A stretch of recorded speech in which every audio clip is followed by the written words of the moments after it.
I discovered this in the most unexpected way, right at the start of our annual guys fishing weekend. You see, it's a 3-day fishing trip with my buddies Tom, Jerry, Bill, and me, John. We go up to the lake while our wives have their own girls' weekend.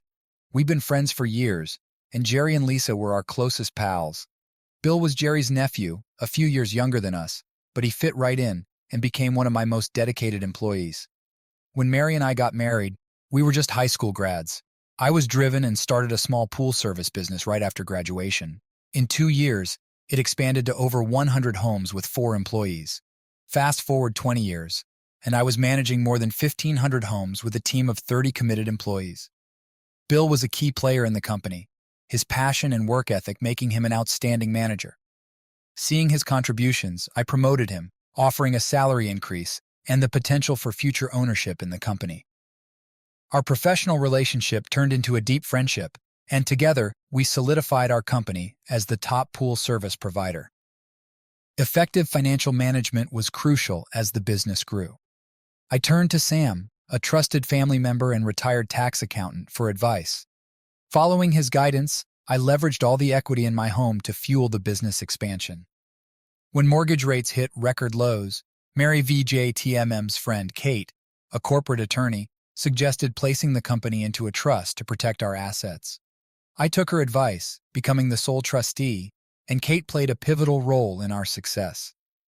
On the day we were about to leave for our vacation, Mary and her friends swooped down on our house for their weekend extravaganza. I was given strict orders not to intrude, so I gladly complied, looking forward to a fishing trip after weeks of hard work. As I drove to Jerry's house, I couldn't help but smile, knowing the weekend's adventures were just beginning. We planned to leave at 6 p.m. to reach the lake by 9 p.m. As we gathered our gear, I realized I had forgotten my special fishing lure. Fishing was a passion for me, and I took pride in crafting my lures. The one I had been working on was a masterpiece, designed to lure in the finest fish. I told my friends I'd be back soon and drove home to get it. When I got home, I parked behind the women's cars and quietly made my way to the workshop. I didn't want to disturb them or get yelled at for coming home early. I could hear them chatting and laughing, clearly enjoying themselves. I wasn't an eavesdropper, but when I heard my wife talking about me, my curiosity got the better of me. I decided to record their conversation, thinking I'd tease her about it later. Little did I know, the next few minutes would turn my world upside down. The women were discussing their love lives, and Mary's friend Lisa was sharing details about her relationship. I couldn't help but chuckle at their candidness until one of them asked Mary if that's why she did it with Bill. My heart sank as I leaned in, curious to hear her response. Mary said, "John and I have a good sex life, and he's always satisfied me in that way. I love him and would never intentionally start anything with Bill. It just happened." The girls pressed her for more details, and Mary confessed that after Lisa dumped Bill, he was distraught, and she felt a motherly need to take care of him. She admitted to making a colossal mistake, but she insisted it was just a one-time thing. I couldn't believe what I was hearing. I grabbed my lure and drove back to Jerry's house, tears streaming down my face. I needed time to process everything and couldn't face Mary yet. I decided to stick to our original plan and go on the fishing trip, even though it meant spending the weekend with Bill. When I arrived, Jerry noticed something was wrong, but I lied, saying I had a migraine. He let me rest in the front seat with a blindfold and noise-canceling headphones, giving me time to contemplate the betrayal. I couldn't look at Bill and kept my eyes shut, thanking my friends for their understanding. For the next 3 hours, I thought about the years I had spent with Mary and how this betrayal might end it all. When we reached the cabin, I remained unusually quiet, using my migraine as an excuse. I tried not to ruin the trip for Tom and Jerry, but struggled with my emotions. 2 days later, still in doubt, I found myself walking through the woods with Bill, heading to the lake. I was filled with anger, and when I saw a fallen branch, I picked it up and hit Bill on the shoulder. He screamed in pain, and I told him I knew about him and Mary. He tried to apologize, but I told him to shut up, warning him not to talk to me or Mary. Jerry and Tom saw us and pulled me away, asking what was going on.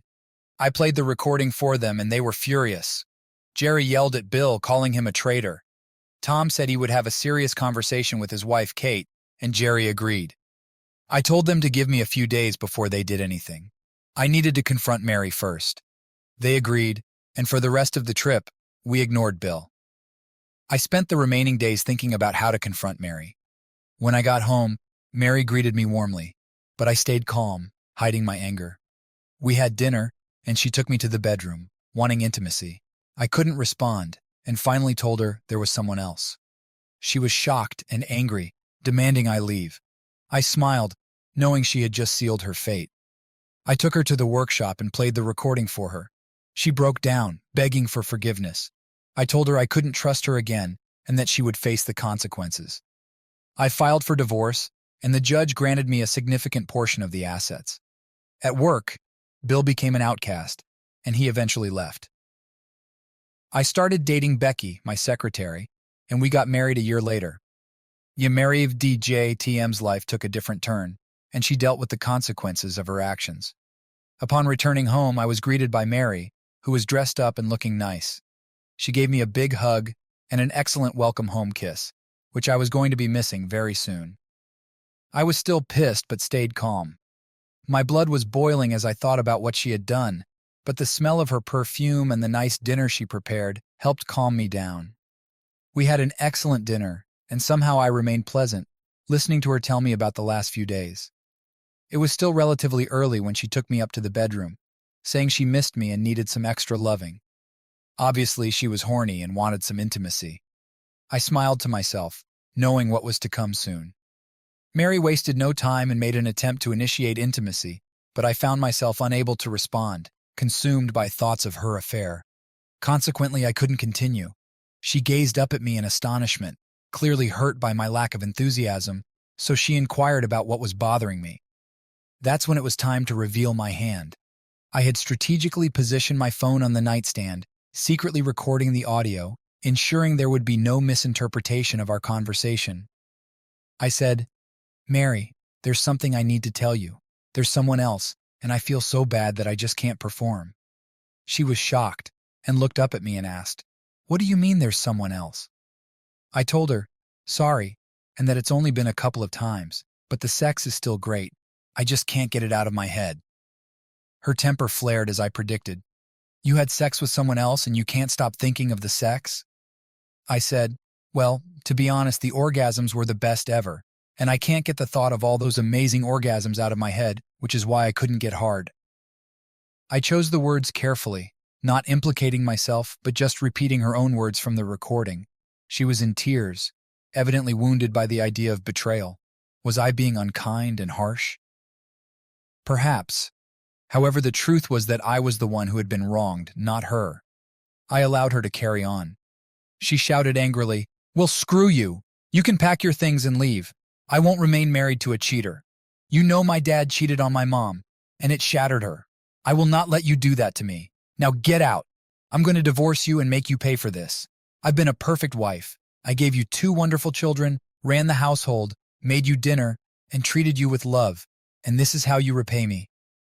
I almost laughed at her demeanor and comments. She was not going to enjoy this in a few minutes, that's for sure. "Mary, it was just sex. Come on. It was just a one-time thing. Are you sure you want a divorce over this?" She went, "What do you mean, only sex? Are you kidding? I don't believe you. And how do I know if there aren't others? I can't trust you. And yes, I want a divorce, and you're going to pay dearly for this." I replied, "Wow, I didn't expect you to be so heartless and cruel. Like I said, there was no love. It was just sex, and only those 2 times. Is this really what you want? Are you sure there's no forgiveness possible? Maybe we can go to counseling." I tried to give her a fighting chance, but she was stacking the odds against herself, and she didn't even know it. She declared, "No, it's over. I won't remain married to a cheater.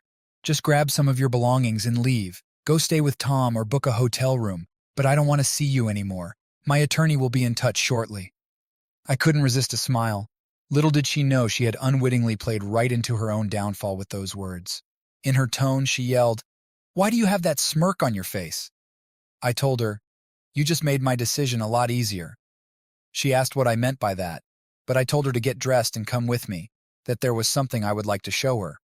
She was still pissed and seething, but reluctantly followed me down to my workshop. I had her stand next to the same window where I made the recording. I told her to stay there and not move until I returned. I went outside and synced the car's Bluetooth speaker with my iPhone, then returned to the workshop. She was still angry, but now confused, as I stood next to her and then hit play on the phone. As my unfaithful wife listened to her own words, her confusion deepened, but she kept on listening. Then her facial expression shifted to one of profound shock as the conversation unfolded. She broke down in tears and collapsed to her knees, fully comprehending the gravity of the situation. She began to apologize and desperately inquired about how I had obtained that recording. I said, "Well, I'm not sure why that matters, but I had to come back for some things I forgot to pack. I didn't want to disturb you girls, so I came down the back door to avoid your little party. That's when I heard you talking about me in bed. I recorded it because I was going to share it with you and tease you when I got back.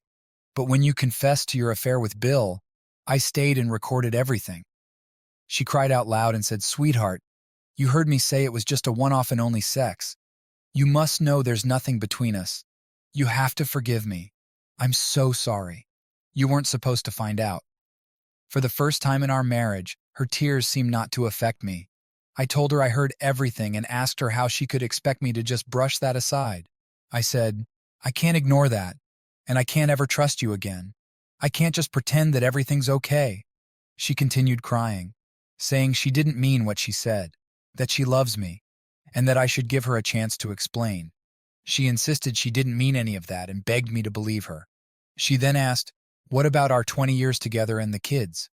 I told her, "I know this is going to be hard, but I can't ignore what you did. You should have thought of the kids or our years together when you decided to betray me and our family. What you did is unforgivable, and you will have to face the consequences just like you were so ready to give me punishment for my mistakes.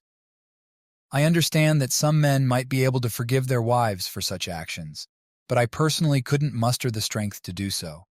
The pain was simply too overwhelming, and the trust that had been shattered felt beyond repair. Despite the love I once held for her, I couldn't envision a path towards overcoming what she had confessed.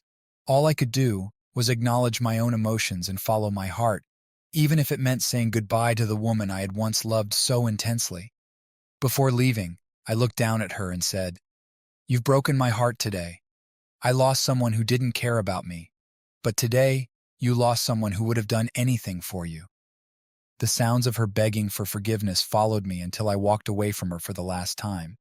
After that encounter, I made the heartbreaking call to our family and children, letting them know what had transpired between Mary and me. My children, Michael and Katie, offered their understanding and unwavering support.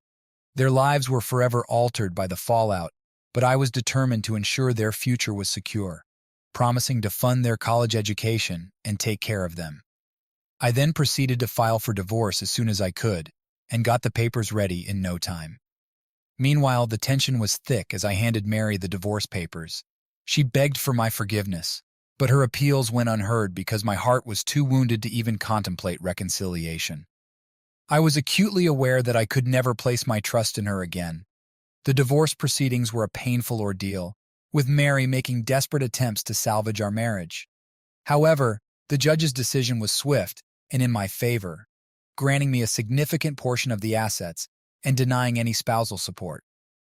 At my office, when the other workers found out that Bill had caused my divorce, they treated him like someone with leprosy. They refused to socialize with him and treated him like the jerk he was. He realized he couldn't stay there, as they made his life miserable by screwing up jobs, causing complaints and loss of money. So he decided to find his way out. I'm sure Tom and Jerry's wives realized how close they had come to jeopardizing their marriages, just like Mary did. It was a wake-up call for them, and they understood the value of their husband's forgiveness and the need to respect and cherish their relationships. Mary continued to try to win me back, but I had no intention of ever being with her again. Several months later, I began dating Becky, my secretary, who was eager to make me happy. She recognized that I was a valuable partner, and despite the 10-year age gap, she was content with our relationship. Meanwhile, Mary's life took a more solemn trajectory as she dealt with the consequences of her failed marriage. She came to terms with the fact that I would never welcome her back, and she secured a position as a receptionist at a dental office. She met an older man and began dating. I'm sure in her quiet moments, she would reflect on what could have been, wishing she had made different choices and held on to the life she had with me. I did miss her, but Becky quickly filled that void and made it her mission to be the perfect other half. I loved the young woman's energy, and about a year later, we got married. I hope for the best,